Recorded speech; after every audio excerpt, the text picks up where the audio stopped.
Good morning, students. I am Jayashree from Department of Political Science at Vijayanagar College, Hospet.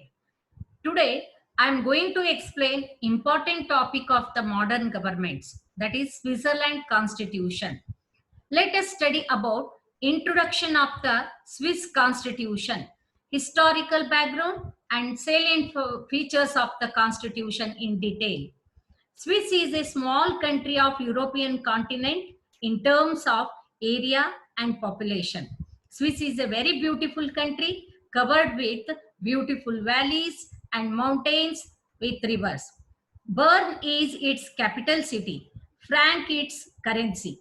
Swiss is distinct from other countries, is famous for Swiss watches, technological advancements, and also Swiss bank. As you all know that Swiss bank is very famous in India. Swiss bank secrecy protects the privacy of clients. The main income for Swiss people comes from tourism sector. Swiss has always been republic country, has not given special military importance. Political neutrality is its foreign policy, and it has given more contribution to the world like France and USA. France has given us three slogans of liberty, equality, and fraternity. Like USA has given us separation of powers, federal system, and judicial review. Swiss also given more contribution to the world through democratic institutions, plural government, direct democracy, and its some system also described as the home of direct democracy. Swiss is called home of direct democracy. Note the point. Swiss is landlocked country with four major countries: Germany in the north, Italy in the south, Australia in the east, and France in the west. Swiss citizens belong to different race, languages, religion, and to adopt four languages as its national languages. They are German, French, Italian, and Roman. As you all know that 73.9% of people speak German language, 20.9% of people speak French language, and 3.9 people speak Italian, and remaining others speak Roman language. Since it has given preference to these four languages, Swiss has considered these as a national languages. ವಿದ್ಯಾರ್ಥಿಗಳೇ, ನಾವಿವತ್ತು ಆಧುನಿಕ ಸರ್ಕಾರಗಳಲ್ಲಿಯ ಒಂದು ಭಾಗವಾದ Switzerland ಸಂವಿಧಾನ ಮತ್ತು ಸರ್ಕಾರಗಳ ಬಗ್ಗೆ ತಿಳಿದುಕೊಳ್ಳೋಣ. ಸ್ವಿಸ್ ಸಂವಿಧಾನದ ಪೀಠಿಕೆ, ಐತಿಹಾಸಿಕ ಹಿನ್ನೆಲೆ ಮತ್ತು ಸಂವಿಧಾನದ ಮುಖ್ಯ ಲಕ್ಷಣಗಳ ಬಗ್ಗೆ ವಿವರವಾಗಿ ತಿಳಿಯೋಣ. ಸ್ವಿಸ್ ಯುರೋಪ್ ಖಂಡದ ಅತ್ಯಂತ ಪುಟ್ಟ ರಾಷ್ಟ್ರ. ಆ ರಾಷ್ಟ್ರದ ಜನಸಂಖ್ಯೆ ಕಡಿಮೆ, ಭೂಪ್ರದೇಶ ತುಂಬಾ ಚಿಕ್ಕದು. ಇದು ಸ್ವಿಟ್ಜರ್ಲೆಂಡ್ ತುಂಬಾ ಸುಂದರವಾದ ರಾಷ್ಟ್ರ. ಸುಂದರವಾದ ಜಲಪಾತಗಳು, ನದಿ ಕೊಳ್ಳಗಳು, ಹಿಮ ಪರ್ವತಗಳಿಂದ ಕೂಡಿದಂತಹ ರಾಷ್ಟ್ರ. ಈ ರಾಷ್ಟ್ರದ ರಾಜಧಾನಿ ಬರ್ನ್ ಮತ್ತು ಈ ರಾಷ್ಟ್ರದ ನಾಣ್ಯ ಫ್ರಾಂಕ್. ಸ್ವಿಸ್ ರಾಷ್ಟ್ರ ಜಗತ್ತಿನಲ್ಲಿಯೇ ವಿಭಿನ್ನವಾದಂತಹ ಒಂದು ರಾಷ್ಟ್ರವಾಗಿದೆ. ಸ್ವಿಸ್ ನಿರ್ಮಿತ ವಾಚ್ಗಳು ಜಗತ್ತಿನಾದ್ಯಂತ ಪ್ರಖ್ಯಾತವಾಗಿವೆ. ಹಾಗೆಯೇ ಸ್ವಿಸ್ ಬ್ಯಾಂಕ್ ಕೂಡ ಭಾರತದಲ್ಲಿ ಎಷ್ಟು ಹೆಸರುವಾಸಿಯಾಗಿದೆ ಅಂತ ನಿಮಗೆಲ್ಲ ಕೂಡ ಗೊತ್ತಿದೆ. ಈ ಬ್ಯಾಂಕು ಕ್ಲೈಂಟ್ಗಳ ಒಂದು ಸೀಕ್ರೆಟ್ ಅನ್ನ ಮೇಂಟೈನ್ ಮಾಡುವಂತಹ ಒಂದು ಅಧಿಕಾರವನ್ನು ಹೊಂದಿದೆ. ವ್ಯವಸಾಯಕ್ಕೆ ಭೂಮಿ ಅಷ್ಟೊಂದು ಯೋಗ್ಯವಾಗಿಲ್ಲ, ಅದಕ್ಕೆ ಹೆಚ್ಚು ಜನತೆ ತಾಂತ್ರಿಕ ಅಭಿವೃದ್ಧಿಗೆ ಮತ್ತು ವ್ಯಾಪಾರಕ್ಕೆ ಹೆಚ್ಚು ಮಹತ್ವವನ್ನು ನೀಡಿದ್ದಾರೆ. ಸ್ವಿಟ್ಜರ್ಲ್ಯಾಂಡ್ ತುಂಬಾ ಸುಂದರವಾದ ರಾಷ್ಟ್ರ. ಇದನ್ನ ನೋಡೋಕೆ ಪ್ರವಾಸಿಗರು ಹೆಚ್ಚು ಸಂಖ್ಯೆಯಲ್ಲಿ ಬರೋದ್ರಿಂದ ಪ್ರವಾಸೋದ್ಯಮವೇ ಇದರ ಮುಖ್ಯ ಆದಾಯವಾಗಿದೆ. ಸ್ವಿಸ್ ಭೂಮಿ ಮೇಲಿನ ಸ್ವರ್ಗ, ನಂದನವನ ಅಂತಾನೆ ಪ್ರಖ್ಯಾತವಾಗಿದೆ ಕೂಡ. ಸ್ವಿಸ್ ಪ್ರಾರಂಭದಿಂದಲೂ ಗಣರಾಜ್ಯ ಪದ್ಧತಿಯನ್ನೇ ಅಳವಡಿಸಿಕೊಂಡಿದೆ. ಪ್ರಾರಂಭದಿಂದಲೂ ಅಲ್ಲಿ ಅರಸೊತ್ತಿಗೆ ಎಂಬ ಪದ್ಧತಿನೇ ಇಲ್ಲ, ಅದು ಗಣರಾಜ್ಯ ಪದ್ಧತಿನೇ ಇದೆ. ಸೈನ್ಯಕ್ಕೆ ಹೆಚ್ಚು ಮಹತ್ವ ನೀಡದಂತಹ ರಾಷ್ಟ್ರ. ಯಾಕಂದ್ರೆ ಇದರ ವಿದೇಶ ನೀತಿಯೇ ರಾಜಕೀಯ ತಟಸ್ಥತೆ. ಯಾವ ರಾಷ್ಟ್ರದ ಪರವೂ ಅಲ್ಲ, ವಿರೋಧಿಯೂ ಅಲ್ಲ. ಇಲ್ಲಿಯವರೆಗೆ ಯಾವ ರಾಷ್ಟ್ರದ ದಾಳಿಗೂ ಒಳಗಾಗಿಲ್ಲ. ಸ್ವಿಟ್ಜರ್ಲ್ಯಾಂಡ್ ಜಗತ್ತಿಗೆ ವಿಶೇಷ ಕೊಡುಗೆಯನ್ನು ಫ್ರಾನ್ಸ್ ಮತ್ತು ಅಮೆರಿಕ ಹಾಗೆ ನೀಡಿದೆ. ಫ್ರಾನ್ಸ್ ಸ್ವಾತಂತ್ರ್ಯ, ಸಮಾನತೆ, ಭ್ರಾತೃತ್ವ ಎಂಬ 3 ಮುಖ್ಯ ಕೊಡುಗೆಯನ್ನು ನೀಡಿದ್ರೆ, ಅಮೆರಿಕ ಅಧಿಕಾರ ವಿಭಜನಾ ತತ್ವ, ನ್ಯಾಯಾಂಗ ಮರುಪರಿಶೀಲನೆ ಅಂತಹ ಅಧಿಕಾರ ಸಂಯುಕ್ತ ಸರ್ಕಾರ ಪದ್ಧತಿಯನ್ನು ಜಗತ್ತಿಗೆ ನೀಡಿದೆ. ಹಾಗೆಯೇ ಸ್ವಿಸ್ ಕೂಡ ಪ್ರಜಾಪ್ರಭುತ್ವ ಸಂಸ್ಥೆಗಳ ರಚನೆ, ಬಹುತ್ವ ಕಾರ್ಯಾಂಗ ಪದ್ಧತಿಯ ಮೂಲಕ ಕೊಡುಗೆಯನ್ನು ನೀಡಿದೆ. ಪ್ರತ್ಯಕ್ಷ ಪ್ರಜಾಪ್ರಭುತ್ವದ ತವರು ಮನೆ ಎಂದೇ ಗುರುತಿಸಲ್ಪಡುವಂತಹ ಸ್ವಿಟ್ಜರ್ಲ್ಯಾಂಡ್ ವಿವಿಧ ಭಾಷೆ, ಧರ್ಮ, ಜನಾಂಗವನ್ನ ಕೂಡ ಹೊಂದಿದೆ. ನಾವು ಜಗತ್ತಿನಲ್ಲಿಯೇ ಪ್ರತ್ಯಕ್ಷ ಪ್ರಜಾಪ್ರಭುತ್ವದ ಪದ್ಧತಿಯನ್ನ ಮೊಟ್ಟ ಮೊದಲು ಗುರುತಿಸಿದಂತಹ ರಾಷ್ಟ್ರ ಸ್ವಿಟ್ಜರ್ಲ್ಯಾಂಡ್. ಆ ಕಾರಣಕ್ಕೋಸ್ಕರ ಸ್ವಿಟ್ಜರ್ಲ್ಯಾಂಡ್ ಅನ್ನು ಪ್ರತ್ಯಕ್ಷ ಪ್ರಜಾಪ್ರಭುತ್ವದ ತವರು ಮನೆ ಅಂತ ಗುರುತಿಸ್ತೀವಿ. ಜಗತ್ತಿನಲ್ಲಿಯೇ ಸ್ವಿಸ್ 4 ಭಾಷೆಗಳನ್ನು ರಾಷ್ಟ್ರೀಯ ಭಾಷೆಗಳೆಂದು ಘೋಷಿಸಿದ ವಿಭಿನ್ನ ರಾಷ್ಟ್ರ. ಉತ್ತರಕ್ಕೆ ಜರ್ಮನಿ, ದಕ್ಷಿಣಕ್ಕೆ ಇಟಲಿ, ಪೂರ್ವಕ್ಕೆ ಆಸ್ಟ್ರೇಲಿಯಾ, ಪಶ್ಚಿಮಕ್ಕೆ ಫ್ರಾನ್ಸ್. ಈ 4 ರಾಷ್ಟ್ರಗಳಿಂದ ಸುತ್ತುವರೆದ ರಾಷ್ಟ್ರ. ಕನಿಷ್ಠ 73.9% ಜನತೆ ಜರ್ಮನ್ ಭಾಷೆಯಲ್ಲಿ ಮಾತನಾಡಿದರೆ 20% ಜನತೆ ಫ್ರೆಂಚ್ ಭಾಷೆ ಮಾತನಾಡ್ತಾರೆ.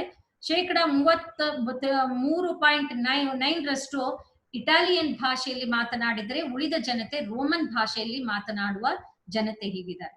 ಹೀಗಾಗಿ ಜರ್ಮನ್, ಫ್ರೆಂಚ್, ಇಟಾಲಿಯನ್, ರೋಮನ್ ಭಾಷೆಗಳನ್ನ ರಾಷ್ಟ್ರೀಯ ಭಾಷೆಗಳೆಂದು ಪರಿಗಣಿಸುವಂತಹ ರಾಷ್ಟ್ರ Switzerland. Now let us study about salient features of the Swiss Constitution. Swiss Constitution is a different constitution, and that constitution was drafted by a committee of the Swiss Diet in 1848 and approved by the parliament with cantons with majority of the Swiss people, but it was totally revised after 26 years. Finally, it was adopted the new constitution in 1874 May 29. It has some features as follows. Swiss ಸಂವಿಧಾನ ಹಲವಾರು ಮುಖ್ಯ ಲಕ್ಷಣಗಳನ್ನು ಹೊಂದಿದೆ. ಸ್ವಿಟ್ಜರ್ಲ್ಯಾಂಡಿನ ಸಂವಿಧಾನವು 1848ರಲ್ಲಿ diet ಎಂಬ curd ಸಮಿತಿಯಿಂದ ಸಿದ್ಧವಾಗಿ ಸಂಸತ್ತು, ಕ್ಯಾಂಟೋನ್ಗಳು ಮತ್ತು ನಾಗರಿಕರಿಂದ ಸ್ವೀಕೃತವಾಗಿ ರಚನೆ ಆಯಿತು. ಆದ್ರೆ 1848ರ ಸಂವಿಧಾನವು 26 ವರ್ಷಗಳ ನಂತರ ಸಂಪೂರ್ಣವಾಗಿ ಪರಾಮರ್ಶೆಗೊಂಡು 29 ಮೇ 1874ರಂದು ಹೊಸ ಸಂವಿಧಾನ ರಚನೆ ಆಯಿತು. ಈ ಸಂವಿಧಾನವು ಹಲವಾರು ಲಕ್ಷಣಗಳನ್ನು ಹೊಂದಿದೆ.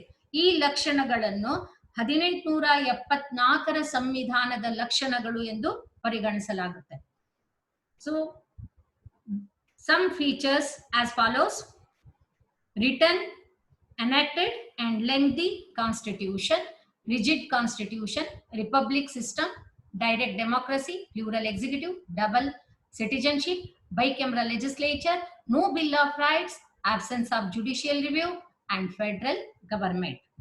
ಲಿಖಿತ ಸಂವಿಧಾನ, ಹಾಗೆ ವಿರಚಿತ ಮತ್ತು ಬೃಹತ್ ಸಂವಿಧಾನ, ಅನಮ್ಯ ಸಂವಿಧಾನ, ಗಣರಾಜ್ಯ, ಪ್ರತ್ಯಕ್ಷ ಪ್ರಜಾಪ್ರಭುತ್ವ, ಬಹುತ್ವ ಕಾರ್ಯಾಂಗ ಪದ್ಧತಿಯನ್ನು ಹೊಂದಿರುವ ರಾಷ್ಟ್ರ, ದ್ವಿಪೌರತ್ವ, ದ್ವಿಸದನ ಶಾಸಕಾಂಗ, ನಾಗರಿಕ ಹಕ್ಕುಗಳ ಬಗ್ಗೆ ವಿವರಣೆ ಇಲ್ಲ, ನ್ಯಾಯಾಂಗ ಮರುಪರಿಶೀಲನೆಯ ಪದ್ಧತಿ ಇಲ್ಲ, ಸಂಯುಕ್ತ ಪದ್ಧತಿಯನ್ನು ಹೊಂದಿರುವಂತಹ ಲಕ್ಷಣಗಳನ್ನ ಈ ಸಂವಿಧಾನ ಹೊಂದಿದೆ. Let us study salient features in detail. ವಿವರವಾಗಿ ಇದರ ಬಗ್ಗೆ ಚರ್ಚೆ ಮಾಡೋಣ. Written constitution. Swiss constitution is a written document like India and USA. The structure of the government, fundamental rights, powers of the 3 organs of the government and method of amendment are written down in document. Because that constitution is written constitution, not made by the any customs or traditions, usages like that. That constitution is purposely, deliberately made by the convention. That convention was called as the Diet Convention, and it has its particular time, that is 29th May 1874. So that constitution first time made in 1848, but it had some defects. So there was a members of the some committee decided to adopt the new constitution after 26 years. It was totally revised in 1874. So compare with US constitution, that Swiss constitution is biggest constitution, but not biggest constitution like Indian constitution. Originally, Swiss constitution consisted 123 articles and 3 chapters. But now 196 articles are there and 6 chapters are there. Totally 80 amendments have been completed so far. That constitution is deliberately made by the convention, and so all parts are in written document. That constitution is biggest constitution because of so many unnecessary matters incorporated in Swiss constitution, like fishing, hunting, gambling houses, lotteries, sickness, cattle diseases. These some unnecessary matters incorporated in the constitution. That's why that constitution is considered as the biggest constitution, than the American constitution. Swiss ಸಂವಿಧಾನವು ಲಿಖಿತ ಸಂವಿಧಾನವಾಗಿದೆ, ವಿರಚಿತ ಸಂವಿಧಾನವಾಗಿದೆ ಹಾಗೂ ಬೃಹತ್ ಸಂವಿಧಾನವಾಗಿದೆ. Swiss ಸಂವಿಧಾನವು ಲಿಖಿತವಾಗಿದೆ ಯಾಕಂದ್ರೆ ಇದರಲ್ಲಿರುವಂತಹ ಭಾಗಗಳನ್ನೆಲ್ಲ, ವಿಧಿಗಳೆಲ್ಲ, ಅಧ್ಯಾಯಗಳೆಲ್ಲ ಅವುಗಳನ್ನ ಲಿಖಿತ ರೂಪದಲ್ಲಿ ಬರೆದಿಡಲಾಗಿದೆ. ಈ ಸಂವಿಧಾನದ ಒಂದು ಸರ್ಕಾರದ ಸ್ವರೂಪ, ಮೂಲಭೂತ ಹಕ್ಕುಗಳು, ಸರ್ಕಾರದ 3 ಅಂಗಗಳ ಅಧಿಕಾರ ಕಾರ್ಯಗಳು, ಸಂವಿಧಾನ ತಿದ್ದುಪಡಿ ಮಾಡುವ ವಿಧಾನ, ಇವೆಲ್ಲವೂ ಲಿಖಿತ ರೂಪದಲ್ಲಿ ದಾಖಲಾಗಿದ್ದರೆ ನಾವು ಅದನ್ನ ಲಿಖಿತ ಸಂವಿಧಾನ ಅಂತ ಕರಿತೀವಿ. ಅದೇ ತರನಾಗಿ ಸ್ವಿಟ್ಜರ್ಲೆಂಡ್ ಸಂವಿಧಾನ ಕೂಡ ಲಿಖಿತ ಸಂವಿಧಾನವಾಗಿದೆ. ಇದು ವಿರಚಿತ ಸಂವಿಧಾನ. ವಿರಚಿತ ಅಂದ್ರೆ ಉದ್ದೇಶಪೂರ್ವಕವಾಗಿ ಯಾವ ಸಂವಿಧಾನ ನಿರ್ದಿಷ್ಟ ದಿನಾಂಕದಂದು ರಚನೆ ಆಗಿರುತ್ತೋ ಅದನ್ನ ವಿರಚಿತ ಸಂವಿಧಾನ ಅಂತ ಕರಿತೀವಿ. ಸ್ವಿಟ್ಜರ್ಲೆಂಡ್ ಸಂವಿಧಾನ ಉದ್ದೇಶಪೂರ್ವಕವಾಗಿ ರಚನೆಯಾದ ಸಂವಿಧಾನ. ಇದು ಯಾವುದೇ ಸಂಪ್ರದಾಯ, ರೂಢಿ, ಪರಂಪರೆಗಳ ಆಧಾರದ ಮೇಲೆ ರಚನೆಯಾದದಲ್ಲ. ಇದನ್ನ ಉದ್ದೇಶಪೂರ್ವಕವಾಗಿ ರಚನೆ ಮಾಡಿರೋದ್ರಿಂದ ಮತ್ತು ನಿರ್ದಿಷ್ಟವಾದಂತಹ ಒಂದು ತನ್ನದೇ ಆದ ದಾಖಲೆಯನ್ನು ಹೊಂದಿದೆ. ಅದನ್ನ ನಾವು 1848ರ ಸಂವಿಧಾನ ಅಂತ ಕರಿತೀವಿ. ಈ ಸಂವಿಧಾನ ನಂತರದಲ್ಲಿ ಸಂವಿಧಾನವನ್ನು ಬದಲಾಯಿಸಿ 29 ಮೇ 1874ರಂದು ಹೊಸ ಸಂವಿಧಾನವನ್ನ ರಚನೆ ಮಾಡಲಾಯಿತು. ಈ ಸ್ವಿಟ್ಜರ್ಲೆಂಡ್ ಸಂವಿಧಾನ ಬೃಹತ್ ಸಂವಿಧಾನವೂ ಕೂಡ ಹೌದು. ಬೃಹತ್ ಸಂವಿಧಾನ ಭಾರತದಷ್ಟು ಬೃಹತ್ ಸಂವಿಧಾನ ಅಲ್ಲ, ಯಾಕಂದ್ರೆ ಜಗತ್ತಿನಲ್ಲೇ ಬೃಹತ್ ಸಂವಿಧಾನ ಅಂದ್ರೆ ಭಾರತದ ಸಂವಿಧಾನ.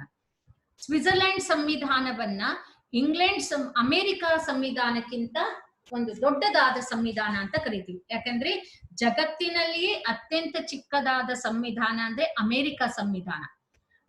Smallest constitution in the world is a American constitution. Biggest constitution in the world is a Indian constitution. But the Switzerland constitution is not smallest constitution like America, not biggest constitution like India. ಈ ಸಂವಿಧಾನ ವಿರಚಿತ ಸಂವಿಧಾನ ಆಗಿದೆ, ಉದ್ದೇಶಪೂರ್ವಕವಾಗಿ ರಚನೆಯಾಗಿದೆ. ಬೃಹತ್ ಸಂವಿಧಾನವಾಗಿದೆ ಕೂಡ. ಯಾಕಂದ್ರೆ ಈ ಸಂವಿಧಾನದಲ್ಲಿ ಕೆಲವೊಂದು ವಿಚಾರಗಳನ್ನ, ಅವುಗಳು ಅವಶ್ಯಕವಲ್ಲದ ವಿಷಯಗಳನ್ನ ಕೂಡ ಸೇರ್ಪಡೆ ಮಾಡಲಾಗಿದೆ. ಉದಾಹರಣೆಗಾಗಿ ಜೂಜಾಡುವುದು, ಮೀನು ಹಿಡಿಯುವುದು, ಕೆಲವೊಂದು ರೋಗಗಳ ಬಗ್ಗೆ ಕೂಡ ಉಲ್ಲೇಖನ ಇದೆ. ಈ ಒಂದು ವಿಷಯಗಳನ್ನ ಕೂಡ ಸಂವಿಧಾನದಲ್ಲಿ ರಚನೆ ಮಾಡಿದೆ. ಜೊತೆಗೆ ಕೇಂದ್ರ ಮತ್ತು ರಾಜ್ಯಗಳ ಮಧ್ಯೆ ಇರುವಂತಹ ಒಂದು ವಿಷಯಗಳ ಅಧಿಕಾರ ವಿಭಜನೆಯ ಬಗ್ಗೆ ಕೂಡ ಇದರಲ್ಲಿ ವಿಷಯಗಳನ್ನ ಚರ್ಚೆ ಮಾಡಿರೋದ್ರಿಂದ, ವಿಷಯಗಳನ್ನ ಸೇರ್ಪಡೆ ಮಾಡಿರೋದ್ರಿಂದ ಇದನ್ನು ಬೃಹತ್ ಸಂವಿಧಾನ ಅಂತ ಕರಿತೀವಿ. Next, Swiss constitution is a rigid constitution. So rigid constitution means that difficult constitution. So which constitution has some difficult constitution, which constitution is a difficult constitution, and which constitution made by the difficult procedure, amendment by the difficult procedure, is also rigid constitution. If there is a no difference between the constitutional law and common law and the constitution made by the difficult procedure is also called rigid constitution.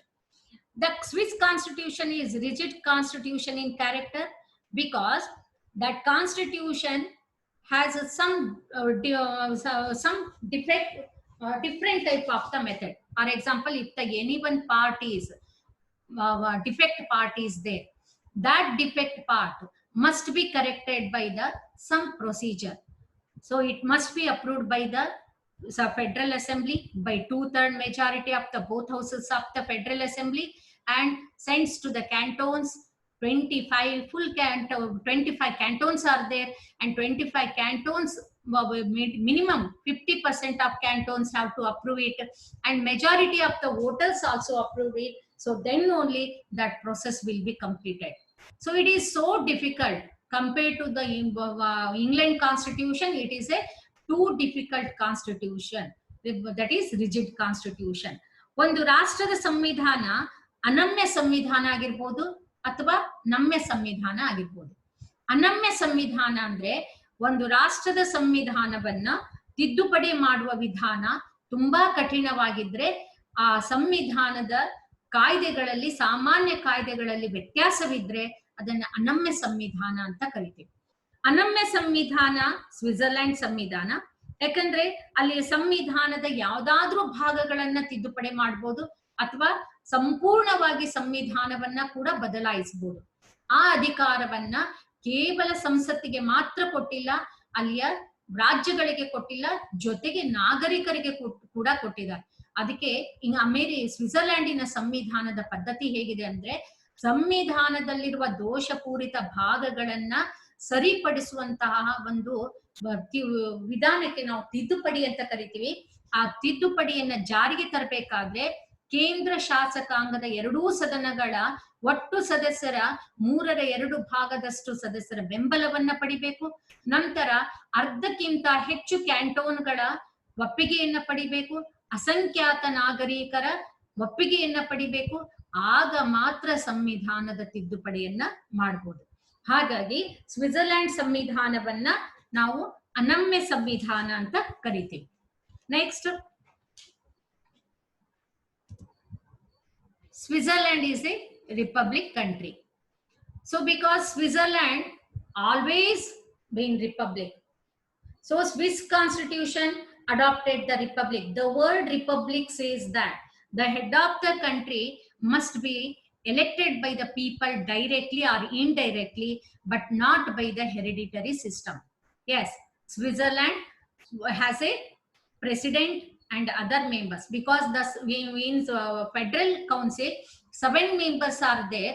So one member is to be considered as the president, another as a vice president for a period of only 1 year, because so the membership will be rotated among these members. That is the very different feature of the Swiss constitution, plural executive. So the head of the country is elected by the people indirectly. That's why so the Swiss constitution is called as the republic. Swiss country is a republic country. Swiss ರಾಷ್ಟ್ರವನ್ನ ನಾವು ಗಣರಾಜ್ಯ ರಾಷ್ಟ್ರ ಅಂತ ಕರಿತೀವಿ. ಪ್ರಾರಂಭದಿಂದಲೂ ಇದು ಗಣರಾಜ್ಯ ಪದ್ಧತಿಯನ್ನೇ ಅನುಸರಿಸಿಕೊಂಡು ಬಂದಿದೆ. ಅಲ್ಲಿ ಅರಸೊತ್ತಿಗೆ ಪದ್ಧತಿ ಯಾವತ್ತೂ ಇರಲಿಲ್ಲ. ಇದು ಪ್ರಾರಂಭದಿಂದಲೂ ಗಣರಾಜ್ಯ ಪದ್ಧತಿ ಇದೆ ಅಲ್ಲಿ. ಇದರನ್ವಯ ರಾಷ್ಟ್ರದ ಮುಖಂಡರಾದವರು ನಾಗರಿಕರಿಂದ ಪ್ರತ್ಯಕ್ಷವಾಗಿ ಅಥವಾ ಅಪ್ರತ್ಯಕ್ಷವಾಗಿ ಚುನಾಯಿತರಾಗಬೇಕೇ ಹೊರತಾಗಿ ಯಾವುದೇ ವಂಶ ಪಾರಂಪರಿಕವಾಗಿ ಆಯ್ಕೆಯಾಗಬಾರದು ಅನ್ನುವಂತಹ ಪದ್ಧತಿ ಇದರಲ್ಲಿರುತ್ತೆ.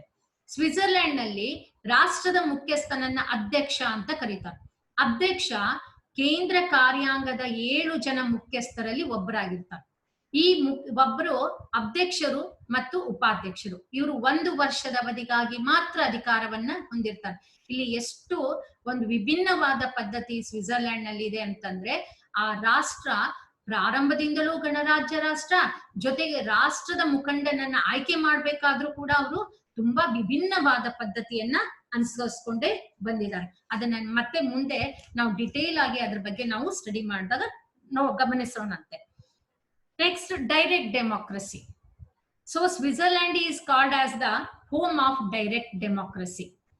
Direct democracy means, so the people of the Switzerland, they participate directly in process of lawmaking and the process of amendment of the constitution. In other countries, nowadays all countries are modern countries, and all countries are also democratic countries. But so the in democratic countries, so the people have the superior power to elect the representatives only, but they are not participate directly in the process of lawmaking. But Switzerland, we can see the direct democracy, different type of the future is there. Direct democracy means the people, Swiss people participate directly in process of lawmaking, and they can decide the amendment of the constitution. They can propose the amendment of the constitution instead of the Federal Assembly or the cantons. Cantons also have the superior method or superior power to propose an amendment of the constitution, but that power goes to people also. So Swiss constitution has adopted the direct democracy. ಪ್ರತ್ಯಕ್ಷ ಪ್ರಜಾಪ್ರಭುತ್ವ. So ಪ್ರತ್ಯಕ್ಷ ಪ್ರಜಾಪ್ರಭುತ್ವ ಪದ್ಧತಿ ಇದು Switzerland ನಲ್ಲಿ ಮಾತ್ರ ನಾವು ನೋಡ್ತೀವಿ. ಅದಕ್ಕೆ ಸ್ವಿಸ್ ದೇಶವನ್ನ ನಾವು ಪ್ರತ್ಯಕ್ಷ ಪ್ರಜಾಪ್ರಭುತ್ವದ ತವರು ಮನೆ ಅಂತ ಕರಿತೀವಿ. ಅಲ್ಲಿಯ ಪ್ರಜೆಗಳು ಶಾಸನ ರಚಿಸುವ ಪ್ರಕ್ರಿಯೆಯಲ್ಲಿ ನೇರವಾಗಿ ಪಾಲ್ಗೊಳ್ತಾರೆ. ಸಂವಿಧಾನದಲ್ಲಿ ಏನಾದ್ರೂ ಬದಲಾವಣೆ ಮಾಡ್ಬೇಕಾದ್ರೆ, ತಿದ್ದುಪಡಿ ಮಾಡ್ಬೇಕಾದ್ರೆ ನಾಗರಿಕರ ಒಪ್ಪಿಗೆ ಅಗತ್ಯ. ಸ್ವಿಸ್ನ ಪ್ರತ್ಯಕ್ಷ ಪ್ರಜಾಪ್ರಭುತ್ವವನ್ನ ಹಲವಾರು ನಾವು ಸಾಧನಗಳ ಮೂಲಕ ಅವರ ಅಧಿಕಾರವನ್ನ ನೋಡ್ಲಾಗುತ್ತೆ. ಇದರಲ್ಲಿ ಪ್ರಜಾ ನಿರ್ಧಾರ ಮತ್ತು ಪ್ರಜಾ ನಿರ್ದೇಶನ, ಲ್ಯಾಂಡ್ಸ್ ಜಮೈಂಡ್ ಅಂತ ಬರುತ್ತೆ, ಪಬ್ಲಿಸಿಟ್ ಅಂತ ಬರುತ್ತೆ. ಇವೆಲ್ಲ ಒಂದು ಮಾಸ್ ಅಸೆಂಬ್ಲಿ ತರ ಜನ ಒಂದೆಡೆಗೆ ಸೇರಿ ಒಂದು ರಾಷ್ಟ್ರದ ಬಗ್ಗೆ ತಮ್ಮ ವಿಚಾರಗಳನ್ನ ವ್ಯಕ್ತಪಡಿಸುವ, ತಮ್ಮ ಪ್ರತಿನಿಧಿಗಳನ್ನ ಆಯ್ಕೆ ಮಾಡುವ, ತಮ್ಮ ಪ್ರತಿನಿಧಿಗಳಿಗೆ ವೇತನವನ್ನ ನಿಗದಿಪಡಿಸುವ, ಅವರಿಗೆ ಅವಧಿಯನ್ನು ನಿಗದಿಪಡಿಸುವಂತಹ ಪ್ರಕ್ರಿಯೆಯಲ್ಲಿ ಪಾಲ್ಗೊಳ್ತಾರೆ. ಹಾಗಾಗಿ ಸ್ವಿಟ್ಜರ್ಲೆಂಡಿನ ಪ್ರತ್ಯಕ್ಷ ಪ್ರಜಾಪ್ರಭುತ್ವದ ತವರು ಮನೆ ಅಂತ ನಾವಿಲ್ಲಿ ಕರಿತೀವಿ. ಇಲ್ಲಿ ಪ್ರತ್ಯಕ್ಷ ಪ್ರಜಾಪ್ರಭುತ್ವ ಅಂತಂದ್ರೆ ಸ್ವಿಸ್ ಜನತೆ ಶಾಸನ ರಚಿಸುವ ಪ್ರಕ್ರಿಯೆಯಲ್ಲಿ ಮತ್ತು ಸಂವಿಧಾನ ತಿದ್ದುಪಡಿಯಲ್ಲಿ ನೇರವಾಗಿ ಪ್ರಜಾ ನಿರ್ಧಾರ ಮತ್ತು ಪ್ರಜಾ ನಿರ್ದೇಶನದ ಮೂಲಕ ಭಾಗವಹಿಸೋದ್ರಿಂದ ನಾವು ಅದನ್ನು ಪ್ರತ್ಯಕ್ಷ ಪ್ರಜಾಪ್ರಭುತ್ವ ಅಂತ ಕರಿತೀವಿ. Direct democracy means, so the referendum and initiative, so those are play very important role in direct democracy, because the people can, so the people can refer the any law of the constitution. They can participate in the process of law making through their opinion. That is called the referendum. Initiative means they can propose an amendment of the constitution.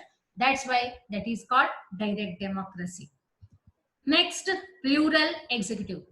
So a unique feature of the Swiss constitution is a plural executive, because plural executive means the government has not only has one executive or two executives like India or America, but it has 7 members who are elected by the Federal Assembly in joint session for a period of 4 years.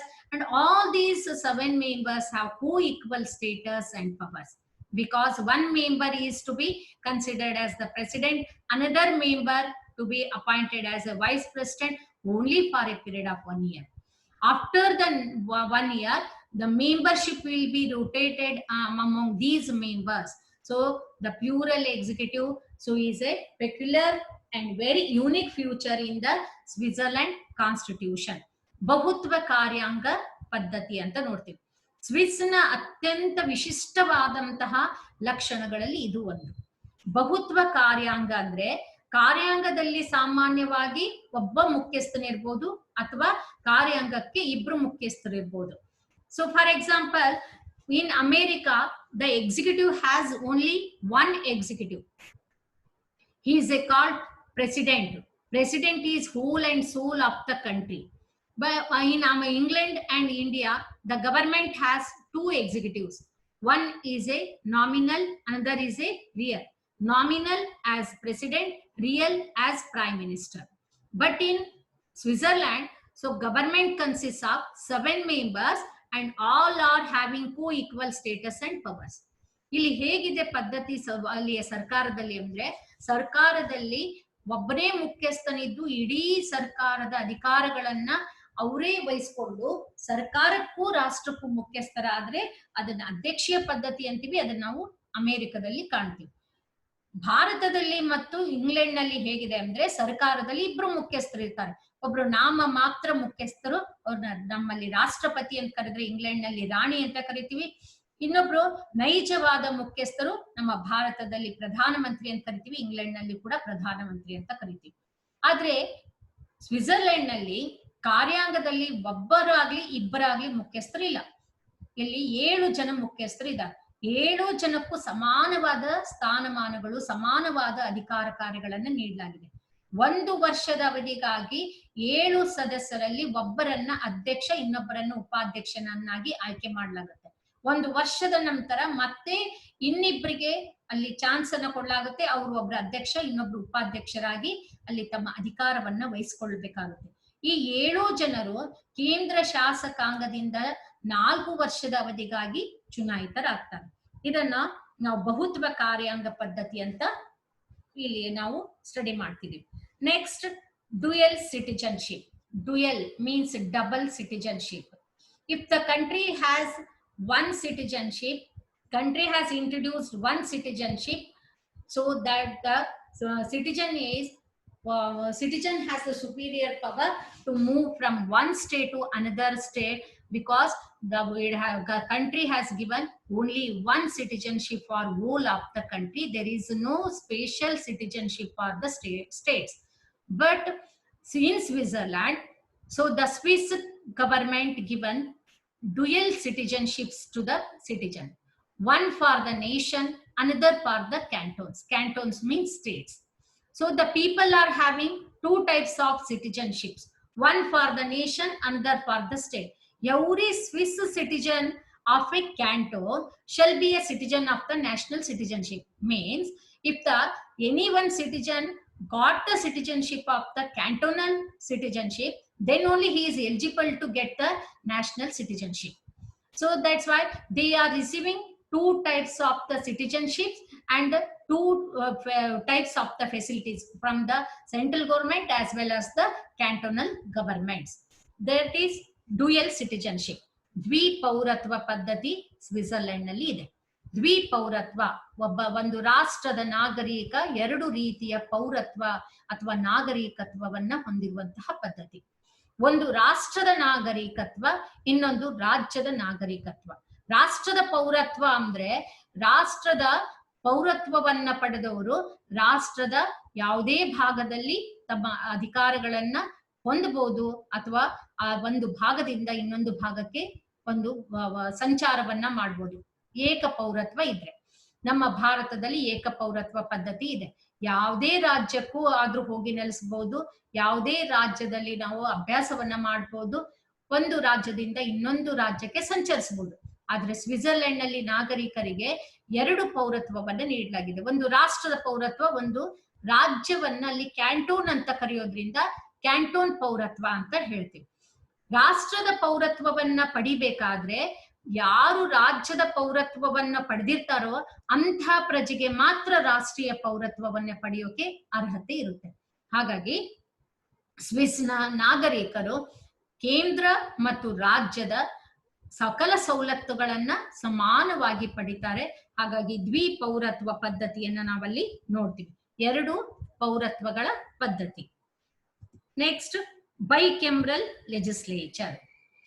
If the legislature has one house, that house is a lower house and it has an unlimited power to introduce law or pass any laws, that is the unicameral legislature.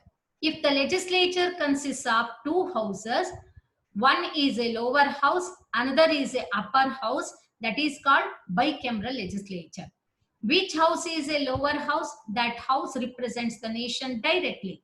And which house is the upper house? That house represents the states indirectly or directly. Because in America, so the upper states also represent the people directly, but in India, so upper house represents the people indirectly.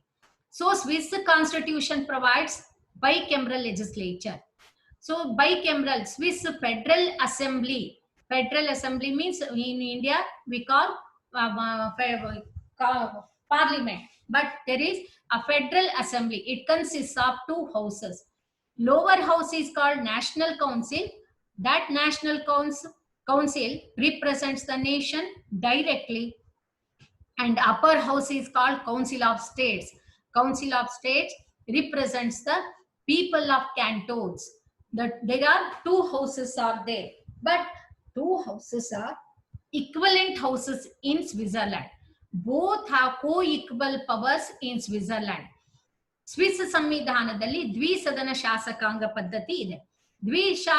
ಶಾಸಕಾಂಗ ಪದ್ಧತಿ ಅಂತ ದ್ವಿಸದನ ಶಾಸಕಾಂಗ ಪದ್ಧತಿ ಅಥವಾ ಏಕಸದನ ಶಾಸಕಾಂಗ ಪದ್ಧತಿ. ಒಂದು ರಾಷ್ಟ್ರದ ಶಾಸಕಾಂಗ ಒಂದೇ ಸದನವನ್ನ ಹೊಂದಿದ್ದು ಆ ಒಂದೇ ಸದನಕ್ಕೆ ಶಾಸನ ರೂಪಿಸುವ ಅಧಿಕಾರ ಮತ್ತು ಸಂಪೂರ್ಣ ಶಾಸನಾಂಗೀಯ ಬದಲಾವಣೆಗಳ ಬಗ್ಗೆ ಅಧಿಕಾರವನ್ನ ನೀಡಿದ್ರೆ ಅದಕ್ಕೆ ಏಕಸದನ ಶಾಸಕಾಂಗ ಪದ್ಧತಿ ಅಂತ ಕರಿತೀವಿ. ದ್ವಿಸದನ ಅಂದ್ರೆ ಒಂದು ರಾಷ್ಟ್ರದ ಶಾಸಕಾಂಗದಲ್ಲಿ ಎರಡು ಸದನಗಳಿದ್ದು ಒಂದು ಕೆಳಮನೆ ಇನ್ನೊಂದು ಮೇಲ್ಮನೆ ಅಂತ ಕರಿತೀವಿ. ಕೆಳಮನೆಯ ಸದಸ್ಯರು ಸಾಮಾನ್ಯವಾಗಿ ರಾಷ್ಟ್ರದ ಸದಸ್ಯರನ್ನ ಪ್ರತಿನಿಧಿಸಿದ್ರೆ ಮೇಲ್ಮನೆಯ ಸದಸ್ಯರು ರಾಜ್ಯಗಳ ಸದಸ್ಯರನ್ನ ಪ್ರತಿನಿಧಿಸ್ತಾರೆ. ಸ್ವಿಟ್ಜರ್ಲೆಂಡ್ ನಲ್ಲಿ ಕೇಂದ್ರ ಶಾಸಕಾಂಗವನ್ನ ಫೆಡರಲ್ ಅಸೆಂಬ್ಲಿ ಅಂತ ಕರಿತೀವಿ. ಅಂದ್ರೆ ಕೇಂದ್ರ ಶಾಸಕಾಂಗ ಫೆಡರಲ್ ಅಸೆಂಬ್ಲಿ. ಇದರಲ್ಲಿ ಎರಡು ಸದನಗಳಲ್ಲಿ ಕೆಳಮನೆಯನ್ನ ರಾಷ್ಟ್ರೀಯ ಸಭೆ ಎಂದು ಮೇಲ್ಮನೆಯನ್ನ ರಾಜ್ಯಸಭೆ ಎಂದು ಕರಿತೀವಿ. ರಾಷ್ಟ್ರೀಯ ಸಭೆ ರಾಷ್ಟ್ರದ ನಾಗರಿಕರನ್ನ ನೇರವಾಗಿ ಪ್ರತಿನಿಧಿಸುವ ಸಭೆ. ಇನ್ನು ರಾಜ್ಯಸಭೆ ಕ್ಯಾಂಟೋನ್ಗಳ ಸದಸ್ಯರನ್ನು ಬಂದು ಪ್ರತಿನಿಧಿಸುವಂತಹ ಸಭೆ. ಹಾಗಾಗಿ ಒಂದು ದ್ವಿಸದನ ಶಾಸಕಾಂಗ ಪದ್ಧತಿ ಅಲ್ಲಿ ಇದೆ. Next, no bill of rights. Switzerland constitution does not introduce bill of rights. Bill of rights means civil rights or fundamental rights. Fundamental rights are very, very essential for the citizen because they develop individual personality. Man can lead a worthy life only with the help of fundamental rights. It doesn't mean Swiss constitution did not provide civil rights to the people. No, constitution provides more rights to the people, but they are not incorporated in the constitution. They are provided throughout some articles. For example, equality before law is there. Like each and every citizen is equal before the law. No one is above the law, no one is before the law. If he is a head of the country or an ordinary citizen, both are equivalent before the law. And freedom of speech, press, religion and associations are there. Freedom of marriage, freedom of divorce. So many rights are given to the people. Because you know that freedom of speech and expression. You can express your views about the government. You express your feelings about the government through the procession, through the paintings, writings, like that. So you can adopt any religion without the restriction of the government. So many rights are there, but these rights are not particularly, not deliberately incorporated in the Swiss constitution. So the people are having so many rights through the some articles also. So that's why there is no separation of bills are there. Now ಪ್ರತಿಯೊಂದು ರಾಷ್ಟ್ರದಲ್ಲಿ ನಾಗರಿಕರಿಗೆ ಹಕ್ಕುಗಳನ್ನ ಸಂವಿಧಾನ ಕೊಟ್ಟಿರುತ್ತೆ. ಇವುಗಳನ್ನ ಸಂವಿಧಾನ ದತ್ತವಾಗಿ ಬಂದ ಹಕ್ಕುಗಳು ಅಂತ ಕರಿತೀವಿ, ಮೂಲಭೂತ ಹಕ್ಕುಗಳು ಅಂತ ಕರಿತೀವಿ. ಮೂಲಭೂತ ಹಕ್ಕುಗಳು ನಾಗರಿಕರಿಗೆ ಅವಶ್ಯಕವಾದ ಹಕ್ಕುಗಳು. ಮೂಲಭೂತ ಹಕ್ಕುಗಳು ಅಂತಂದ್ರೆ ಏನು? ನಾಗರಿಕರಿಗೆ ಜೀವನ ನಡೆಸಲು ಅವಶ್ಯಕವಾಗಿರುವಂತಹ ಹಕ್ಕುಗಳನ್ನ ಸಂವಿಧಾನ ದತ್ತವಾಗಿ ಕೊಡಲ್ಪಟ್ಟಿರುತ್ತೆ. ಈಗ ಈ ಹಕ್ಕುಗಳನ್ನ ನಾಗರಿಕರಿಗೆ ಕೊಡೋದ್ರಿಂದ ಅವರು ಉತ್ತಮವಾದ ಜೀವನವನ್ನ ನಡೆಸಬಹುದು. ಇದ್ರ ಜೊತೆಗೆ ಈ ಹಕ್ಕುಗಳು ವ್ಯಕ್ತಿಯ ವ್ಯಕ್ತಿತ್ವದ ಬೆಳವಣಿಗೆಗೆ ಸಹಾಯಕವನ್ನ ಮಾಡುವ ಹಕ್ಕುಗಳು ಅಂತ ಕರಿತೀವಿ. ಈ ಹಕ್ಕುಗಳು ಸಮಾನತೆಯ ಆಧಾರದ ಮೇಲೆ ನಾಗರಿಕರಿಗೆ ನೀಡಲಾಗಿರುತ್ತೆ. ಇವುಗಳು ಎಲ್ಲಾ ರಾಷ್ಟ್ರಗಳಲ್ಲಿ ನಾಗರಿಕರಿಗೆ ಮೂಲಭೂತ ಹಕ್ಕುಗಳನ್ನ ಕೊಟ್ಟಿರುತ್ತೆ. ಅವುಗಳನ್ನ ಸಂವಿಧಾನ ಉಲ್ಲೇಖನ ಕೂಡ ಮಾಡಿರುತ್ತೆ. ಆದ್ರೆ ಸ್ವಿಸ್ ಸಂವಿಧಾನದಲ್ಲಿ ಪ್ರತ್ಯೇಕವಾಗಿ ನಾಗರಿಕ ಹಕ್ಕುಗಳ ಬಗ್ಗೆ ಯಾವುದೇ ವಿವರಣೆ ಇಲ್ಲ. ಆದ್ರೆ ಇದರ ಅರ್ಥ ನಾಗರಿಕರಿಗೆ ಹಕ್ಕುಗಳನ್ನೇ ಕೊಟ್ಟಿಲ್ಲ ಅಂತಲ್ಲ, ನಾಗರಿಕರಿಗೆ ಹೆಚ್ಚು ಹಕ್ಕುಗಳನ್ನ ಕೊಟ್ಟಿರುವಂತ ರಾಷ್ಟ್ರ ಅಂತ ಕೂಡ ಗಮನಿಸಬಹುದು. ಯಾಕಂದ್ರೆ ಪ್ರತ್ಯಕ್ಷ ಪ್ರಜಾಪ್ರಭುತ್ವ ಪದ್ಧತಿ ಅಲ್ಲಿದೆ. ಸ್ವಿಸ್ ಸಂವಿಧಾನದಲ್ಲಿ ಮೂಲಭೂತ ಹಕ್ಕುಗಳನ್ನ ವಿವಿಧ ವಿಧಿಗಳ ಮೂಲಕ ನಾಗರಿಕರಿಗೆ ಕೊಡಲಾಗಿದೆ. ಕಾಯ್ದೆ ಮುಂದೆ ಸಮಾನತೆ ಇದು ಅತ್ಯಂತ ಶ್ರೇಷ್ಠವಾದಂತ ಹಕ್ಕು. ಕಾಯ್ದೆ ಮುಂದೆ ಸಮಾನತೆ ಅಂದ್ರೆ ರಾಷ್ಟ್ರದ ಮುಖಂಡನಾಗಿರ್ಲಿ, ಒಬ್ಬ ಸಾಮಾನ್ಯ ನಾಗರಿಕನಾಗಿರ್ಲಿ, ಅವರಿಬ್ರು ಕಾಯ್ದೆ ಮುಂದೆ ಸಮಾನರು. ಯಾರೂ ದೊಡ್ಡವರಲ್ಲ ಕಾಯ್ದೆ ಮುಂದೆ, ಯಾರೂ ಕಾಯ್ದೆ ಮುಂದೆ ಚಿಕ್ಕವರಲ್ಲ. ಪ್ರತಿಯೊಬ್ಬ ನಾಗರಿಕನಿಗೆ ಜಾತಿ, ಧರ್ಮ, ಒಂದು ಜನಾಂಗ, ಭಾಷೆಯ ಯಾವುದೇ ಒಂದು ಭಾಗದ ಒಂದು ಆಧಾರವಿಲ್ಲದೆ, ಯಾವುದೇ ಒಂದು ವ್ಯತ್ಯಾಸ ತಾರತಮ್ಯ ಇಲ್ಲದೆ ನಾಗರಿಕರಿಗೆ ಹಕ್ಕುಗಳನ್ನ ಕೊಡಲಾಗುತ್ತೆ. ಕಾಯ್ದೆ ಮುಂದೆ ಸಮಾನರು. ಇನ್ನು ಮಾತನಾಡುವ ಸ್ವಾತಂತ್ರ್ಯ, ತಮ್ಮ ವಿಚಾರಗಳನ್ನ ಮುಕ್ತವಾಗಿ ವ್ಯಕ್ತಪಡಿಸುವಂತಹ ಸ್ವಾತಂತ್ರ್ಯವನ್ನ ನೀಡಲಾಗುತ್ತೆ. ಸರ್ಕಾರದ ಬಗ್ಗೆ ಆಗಿರ್ಬೋದು, ಅಥವಾ ಆಡಳಿತದ ವಿಷಯವಾಗಿರ್ಬೋದು, ಅಥವಾ ಅಲ್ಲಿ ತಾವು ಆಯ್ಕೆ ಮಾಡುವಂತ ಅಭ್ಯರ್ಥಿಗಳಿಗೆ ನಿಗದಿಪಡಿಸುವಂತಹ ವೇತನಗಳ ಬಗ್ಗೆ, ಅಧಿಕಾರ ಅವಧಿಗಳ ಬಗ್ಗೆ ಆಗಿರ್ಬೋದು. ಅಷ್ಟೇ ಯಾಕೆ, ಸಂವಿಧಾನದ ತಿದ್ದುಪಡಿ ಮಾಡ್ಬೇಕಾದ್ರೆ ನಾಗರಿಕರೇ ಅಲ್ಲಿ ತಮ್ಮ ಒಂದು ಬೇಡಿಕೆಯನ್ನ ಇಡಬಹುದು. ನಾಗರಿಕರು ಶಾಸನ ರಚಿಸುವ ಪ್ರಕ್ರಿಯೆಯಲ್ಲಿ ನೇರವಾಗಿ ಪಾಲ್ಗೊಳ್ಳಬಹುದು. ರಾಷ್ಟ್ರೀಯ ಅಂತಾರಾಷ್ಟ್ರೀಯ ವಿಷಯಗಳ ಬಗ್ಗೆ ತಮ್ಮ ಅಭಿಪ್ರಾಯಗಳನ್ನ ಸೂಚಿಸಬಹುದು. ಇಷ್ಟೊಂದು ಹಕ್ಕುಗಳನ್ನ ಅಲ್ಲಿ ನಾಗರಿಕರಿಗೆ ಕೊಟ್ಟಿದೆ. ಯಾವ ರಾಷ್ಟ್ರದಲ್ಲಿ ನಾಗರಿಕರಿಗೆ ಮೂಲಭೂತ ಹಕ್ಕುಗಳನ್ನ ಧಾರಾಳವಾಗಿ ಕೊಡುತ್ತೋ ಆ ರಾಷ್ಟ್ರ ಪರಿಪೂರ್ಣವಾದ ಪ್ರಜಾಪ್ರಭುತ್ವ ರಾಷ್ಟ್ರ ಅಂತ ಕರಿತೀವಿ. ಹಾಗಾಗಿ ಸ್ವಿಟ್ಜರ್ಲ್ಯಾಂಡ್ ಅನ್ನ ನಾವಿಲ್ಲಿ ಒಂದು ಪ್ರತ್ಯೇಕವಾದ ನಾಗರಿಕರ ಹಕ್ಕುಗಳ ಬಗ್ಗೆ ವಿವರಣೆ ಇಲ್ಲ. ನಮ್ಮ ಭಾರತದಲ್ಲಿ ಭಾಗ 3, ಸಂವಿಧಾನದ ಭಾಗ 3 ನಾಗರಿಕರ ಮೂಲಭೂತ ಹಕ್ಕುಗಳ ಬಗ್ಗೆ ವಿವರಣೆ ನೀಡುತ್ತೆ.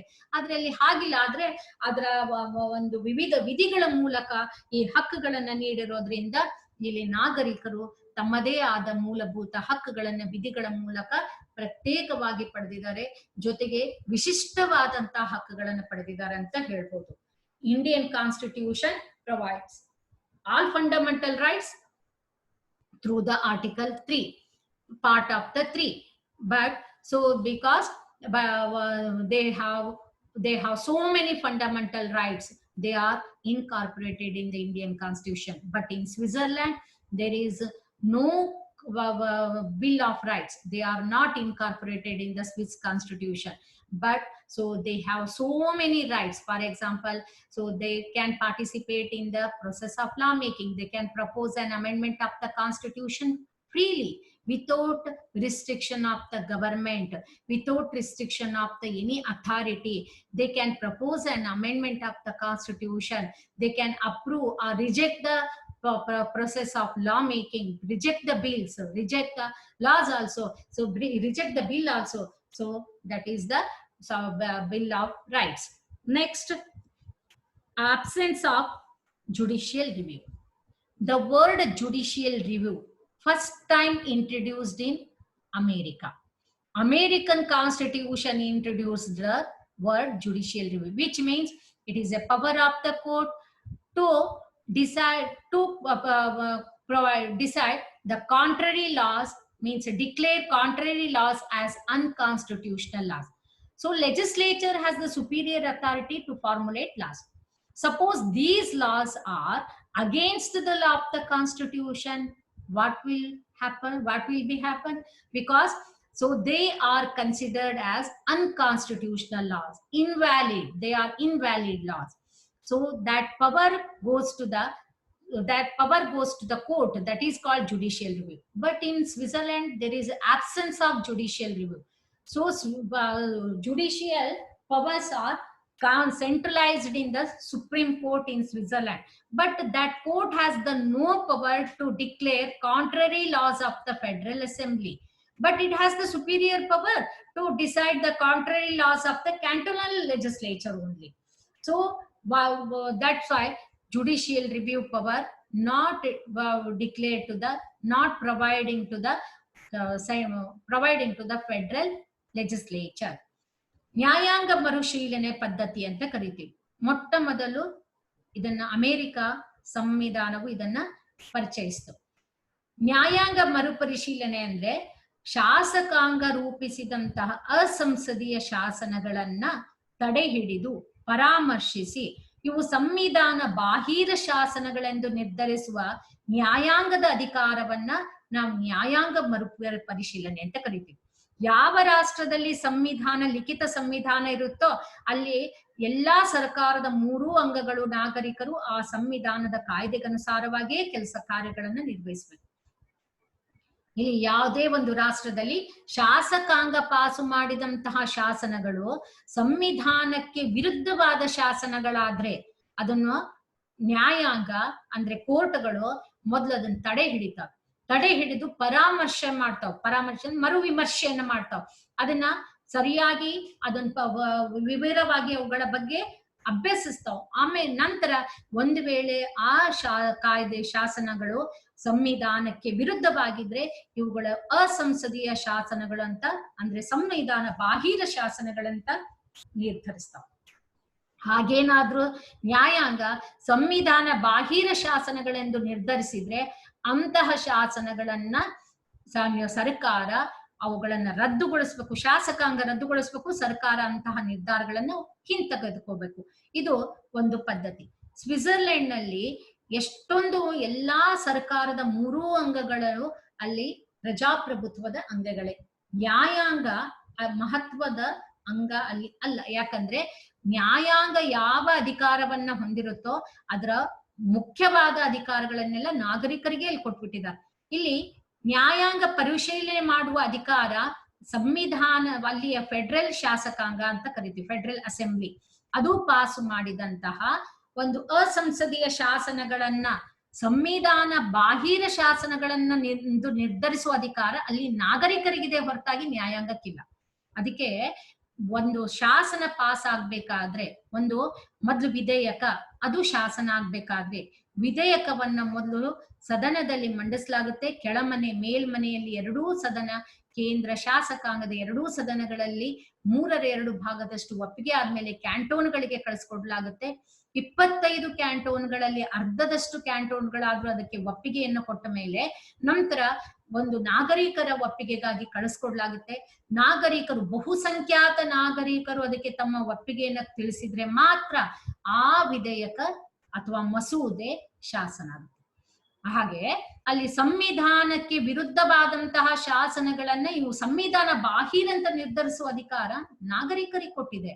ಹಾಗಾಗಿ ನ್ಯಾಯಾಂಗ ಪರಿಶೀಲನೆ ಅಧಿಕಾರವನ್ನ ನಾವು ಒಂದು ನ್ಯಾಯಾಂಗಕ್ಕೆ ಕೊಟ್ಟಿಲ್ಲ ಅಂತ ಹೇಳಬಹುದು. Next, not but least, federal government. So Swiss constitution provides federal government, the system of federal government. Federal, the word federal says that powers of the nation are divided and distributed between the central government and cantonal governments through the 3 lists: union list, state list, and concurrent list, like that.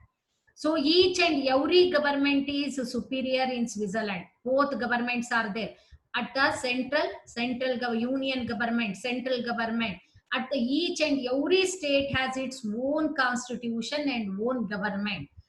So state government is called cantonal governments.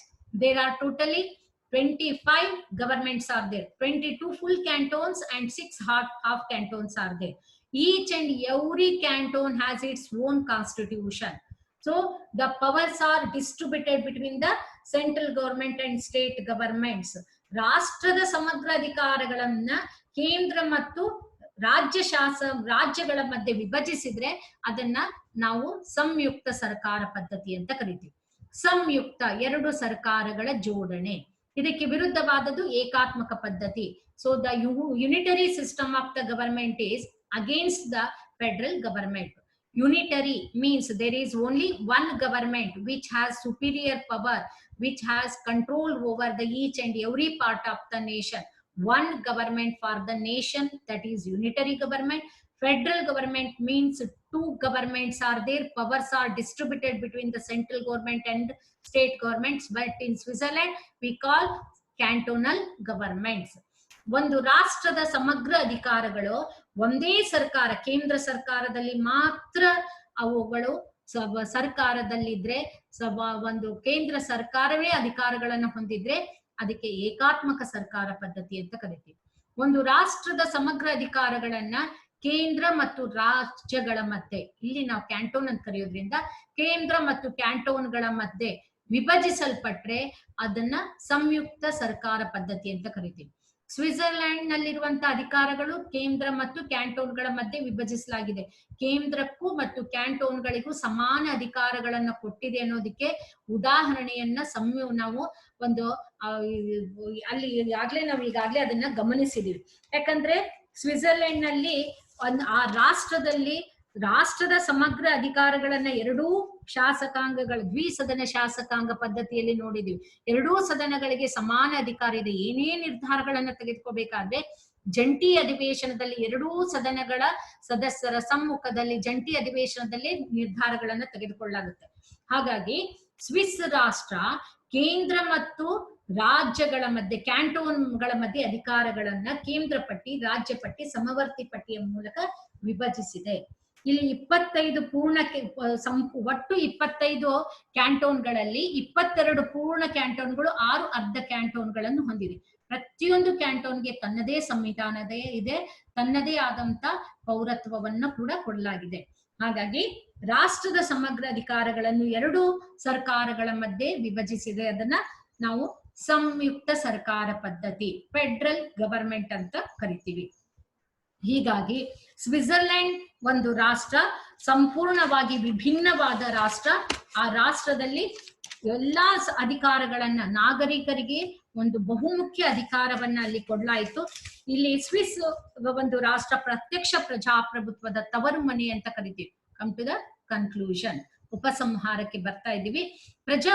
ಪ್ರಜಾಪ್ರಭುತ್ವದ ತವರು ಮನೆ, ರಾಷ್ಟ್ರದ ಒಂದು ಸ್ಥಳೀಯ ಸರ್ಕಾರಗಳಿಂದ ಹಿಡಿದು, so ತಳಮಟ್ಟದ ಒಂದು ಸರ್ಕಾರಗಳಿಂದ ಹಿಡಿದು ಅದನ್ನ ನಾವು ಒಂದು ಪ್ರಜಾಪ್ರಭುತ್ವದ ಬೇರು ಅಂತ ಕರಿತೀವಿ. ಆ ಒಂದು ಪ್ರಜಾಪ್ರಭುತ್ವದ ಬೇರು ಆದಂತಹ ಒಂದು ಸ್ಥಳೀಯ ಸರ್ಕಾರಗಳಿಂದ ಹಿಡಿದು ಮೇಲ್ಮಟ್ಟದ ಕೇಂದ್ರ ಸರ್ಕಾರದ, ರಾಷ್ಟ್ರ ಮಟ್ಟದ ಸರ್ಕಾರದವರೆಗಿರುವಂತಹ ಎಲ್ಲಾ ಪದ್ಧತಿಗಳನ್ನ ಒಂದು ಸಂಪೂರ್ಣವಾಗಿ ವಿವರಿಸಿ ನಾಗರಿಕರಿಗೆ ಹೆಚ್ಚು ಅಧಿಕಾರಗಳನ್ನ ಕೊಟ್ಟಂತಹ ರಾಷ್ಟ್ರ ಸ್ವಿಟ್ಜರ್ಲ್ಯಾಂಡ್. ಹಾಗಾಗಿ ಇದನ್ನ ಪ್ರತ್ಯಕ್ಷ ಪ್ರಜಾಪ್ರಭುತ್ವದ ತವರು ಮನೆ ಅಂತ ಕರಿತೀವಿ. ಇದು ಜಗತ್ತಿಗೆ ಕೊಟ್ಟಂತ ವಿಶಿಷ್ಟವಾದ ಕೊಡುಗೆ ಅಂತ ಕೂಡ ಪರಿಗಣಿಸಲಾಗುತ್ತೆ. Swiss is the home of direct democracy because so that country has adopted the democratic system. The word democracy says that where there is the people have their will, voice, choice and mandate, that is the democracy. People so are sovereign, they are supreme. They can participate in process of lawmaking directly. They can propose an amendment of the constitution directly. So that's why Swiss has been considered as or described as the home of direct democracy. It has given more contribution to the world. So that's why Swiss has a very unique features, and these features are very, very important for the other countries also, because some countries also adopted and much more influenced by the features of the Switzerland also. That's it. Thank you.